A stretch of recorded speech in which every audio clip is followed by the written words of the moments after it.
Hello mga kasari! Welcome back ulit sa ating YouTube channel. Welcome back ulit sa aking munting sari-sari store. Kumusta po kayo? Ayos galaan ko po kayo. Ngayong topic guys, magtatanong muna ako. Ano yung madalas ninyong ino-order sa online shopping? Sino dito yung mahilig sa online shopping? Paninda ba? Or personal na gamit? Or gamit sa bahay? For today's video, mag-unboxing tayo. Ito. Hanggang dito.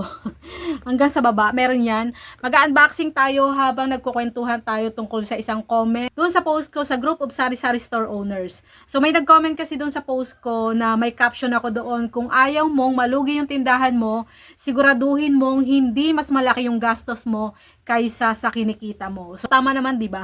For example, kung 300 lang yung kita mo sa buong maghapon ngayong araw, dapat below 300 lang din yung gastos mo. So sa kita yan ha mga kasari, kasi marami pa ring naguguluhan or nalilito doon sa benta at sa kita. Magkaiba kasi yan. Halimbawa, kung 15% yung markup mo at 300 yung kita mo, para makuha mo yung 300 pesos na kita mo, kailangan ang total na benta mo sa buong maghapon ay 2,300. Diga?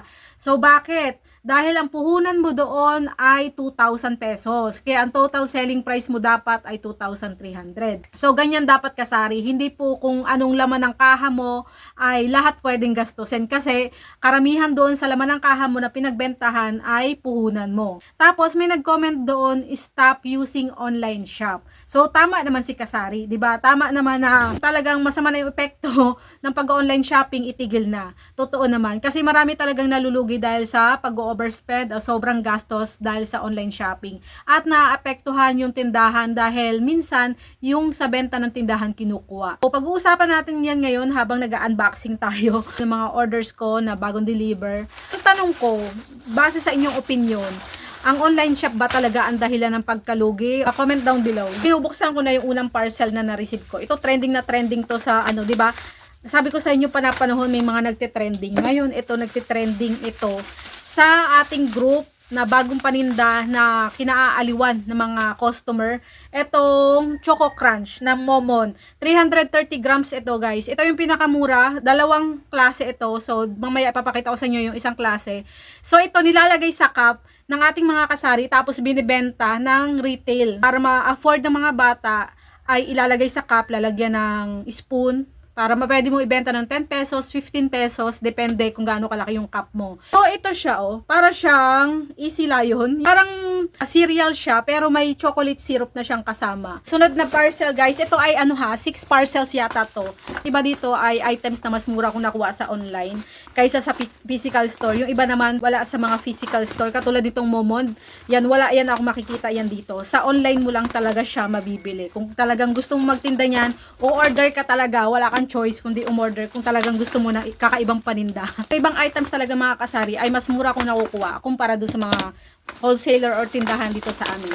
Alam nyo ba minsan yung diferensya ng discount or natitipid ko? Minsan per order 20 pesos, 50 pesos yung natitipid ko. Sa Shopee, kailangan marunong ka lang talagang magtansya ng order. Kailangan marunong ka magdagdag bawas dyan.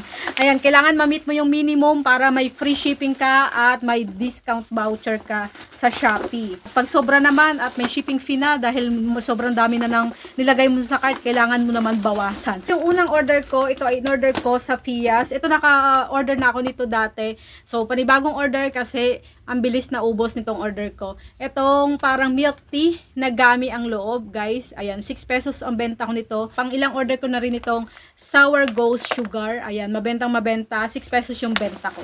Kasi ako, guys, iniisip ko, yung na-save ko ay madadagdag na yung sa naipon ko. Kunwari dito, ito nabibili ko dati sa Lipa. Meron ito sa City. Kaso ang layo ng, mamamasahe pa ako, tas mas mahal pa doon. So, yung natipid ko sa pagod, sa pera na na-discount ko dito, malaking bagay yun sa akin. Dagdag puhunan na yon, tapos dagdag sa ipon ko, di ba? Tapos, ayan, 3 yung in-order ko, itong tanghulo, guys. Ayan, 6 pesos yung benta ko. Ito, sobrang benta nito, guys. Assorted na yung binili ko, pero merong iba't ibang flavor doon. Ayan, tanghulo, pero gami yung laman niya. So, next parcel tayo, mga kasari. Sa totoo lang, mga kasari, willing-willing ako dati sa online shopping, sa pag-o-order na yan. Ako, madalas ako mabudol talaga, mga kasari. Excited kasi ako lagi, kasi, parang natutuwa akong umorder na magpipipindot ko lang tapos may darating na sa yung parcel, di ba? Pero yun nga, medyo nabubudol ako kasi dati out of curiosity lang kung nakikita ko sa video. Sabi ko, ano kayang itsura nun? Maganda ba talaga yung pinapakita nila sa video? Naku-curious ka, tapos bibili ka. Pag umorder ka, pagdating sa bahay, hindi naman pala mapapakinabangan. Sira agad. Ngayon, nag-iba na yung isip ko. Iba na yung mindset ko sa pag-order mga. So, number 1 na tinatanong ko muna, kailangan ba ito sa bahay or sa tindahan?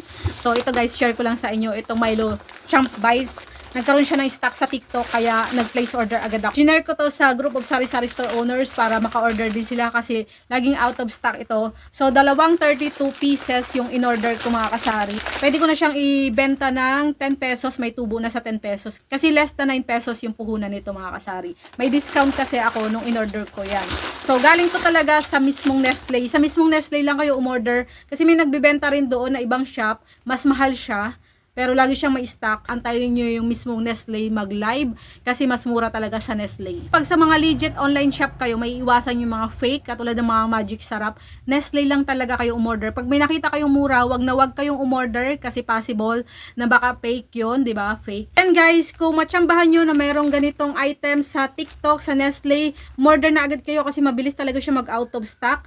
Kailangan mabilis yung daliri nyo kasi baka maunahan kayo sa stocks. Talagang sobrang benta niya mga kasari. The next parcel tayo mga kasari. Ayan, may bumibili na naman. So, madalas diretso agad ako doon sa mga reviews sa mga nakabili na. Kasi sila talaga yung mga nagsasabi ng totoo.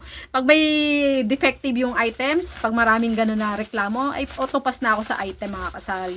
So, eto guys, ayan, umorder ulit tayo ng lighter. Ito yung ating lighter na mumurahin na Cricket. Pero ang pangalan niya dito dahil fake siya. Hindi siya talaga original. Mahal yung original ng Cricket. Ayan, Cricket. Ayan. Ito ay 50 pieces. 10 piso yung benta ko nito mga kasari. Malakas sa inyo yung Yossi.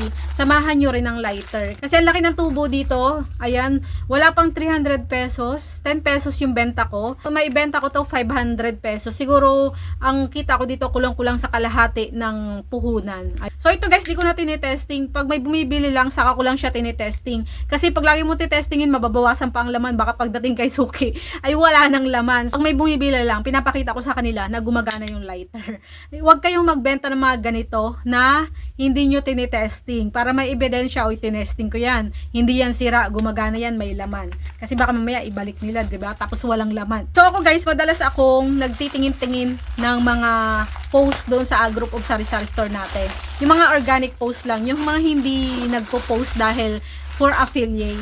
Pero ako talaga, yung mga madalas kong pinupost sa group natin na affiliate, lahat yun karamihan talaga ay gamit ko dito sa tindahan, binibenta ko talaga. Share ko sa mga kasari natin na pwede din nila yung pagkakitaan. So ito nga pala yung ating sunscreen. Di bali na daw wala kang skincare, basta meron kang sunscreen, sabi ni Dr. Vicky Bello, para hindi ka tumanda agad. Kasi pag mga organic post ng ating mga members, yung sasabihin nila, ay mabenta to, yan, maniwala ka doon. Yung ginagawa ko mga kasari, nagtatrya lang ako, paisa-isa lang yung order ko. Kasi syempre, hindi yung pagamay kung magugustuhan ng customer mo, di ba? Ngayon, wais na buyer na ako. Pag-iisipan ko muna, baka mamaya pampasikip lang yan sa tindahan, pampasikip lang yan sa bahay, yung mga o-ordering ko. Dati nabudol ako yung mini aircon na nilalagyan ng tubig na malamig. Oo, malamig talaga yung lumalabas doon sa mini aircon na yun. Pero kailangan mo muna itapat yung mukha mo doon mismo. Tapos, bago ka malamigan, basang-basa na yung mukha mo kasi may lumalabas siyang tubig. Nabudol talaga ako. Ayun, nakatago na siya dyan sa taas ng ref, nakabox siya. Hindi ko na ginagamit. So, ito guys, ito, mas mahal to kumpara doon sa shinare ko sa inyong Momon, 330 grams ito mga kasari. Mas mura ito, pero ito, mas mahal ito. Pero sa reviews, panalo yung lasa nito. Tapos may libre pa siyang spoon. Ayan. Ang in-order ko ay matcha at saka chocolate. Choco Crunch ito mga kasari. Meron din si Coco Food nito pero laging out of stock. UB flavor pa ito pero ito muna, testing muna natin kung papatok to sa mga bata. Yung mga paninda na sinishare ko dito sa aking channel, hindi ko pinagsisisihan na nabili ko talagang mabenta kasi lahat yan pinag-aaralan kong bilhin. Katulad nito, nakailang share na ako sa inyo nito. 2.5 kilos na siya.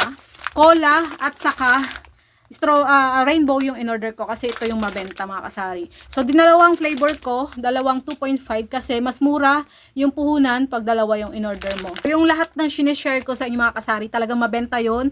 Kaya nire-recommend ko talaga yun dito sa mga vlogs ko. Hindi naman masama yung mga online shop. Yung Shopee, yung TikTok, yung Lazada, Ang mali lang minsan, medyo na-addict na yung mga kasari natin or yung mga user sa paggamit. Ang mali lang yung gumagamit, yung buyer mismo. Kung pang negosyo naman yung bibilhin mo at kung marunong ka namang magkwenta, kung saan ka makakamura, saan ka makakatipid at kung kailangan mo talaga yon, kung worth it ba na bilhin mo yon, hindi yun masama mga kasari. So, dapat lang wise ka dito sa pag-order sa mga online app.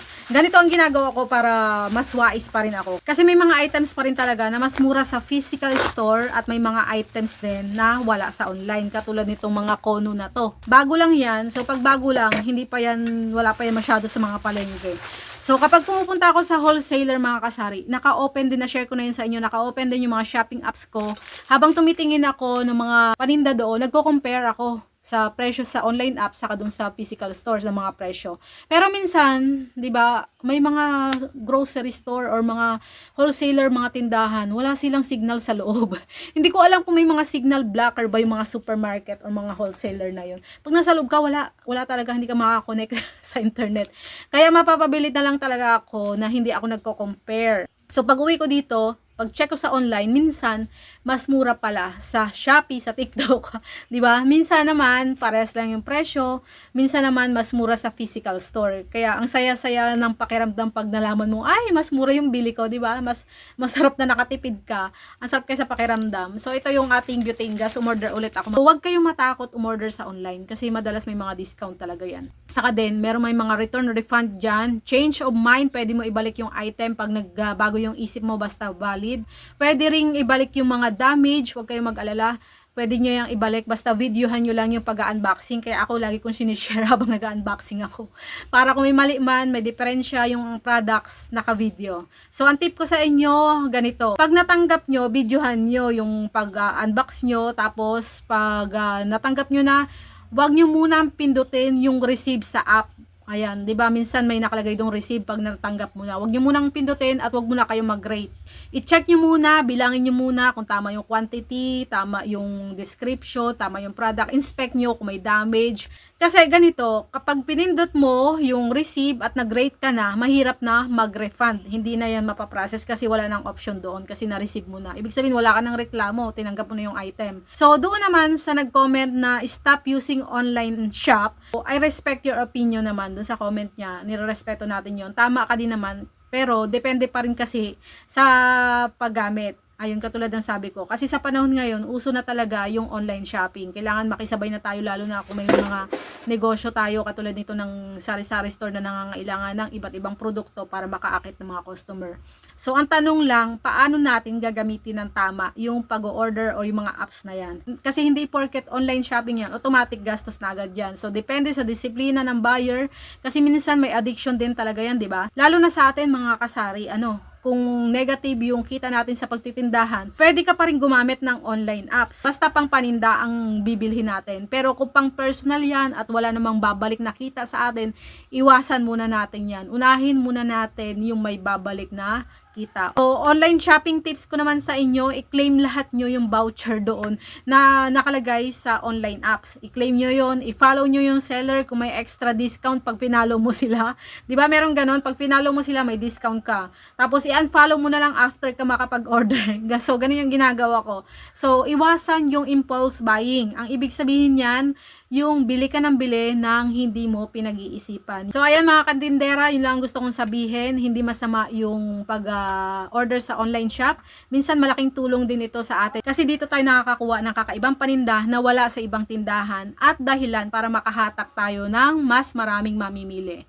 So, kayo ba? Team online kayo or team physical store kayo? Or team comparison muna? Ayan, kung may natutunan kayo sa video na ito, sa video natin today, like this video, share, at i-share natin sa mga kapwa tindera at mag-subscribe kayo sa aking YouTube channel. Maraming pong salamat. Bye-bye. Happy selling po. God bless po.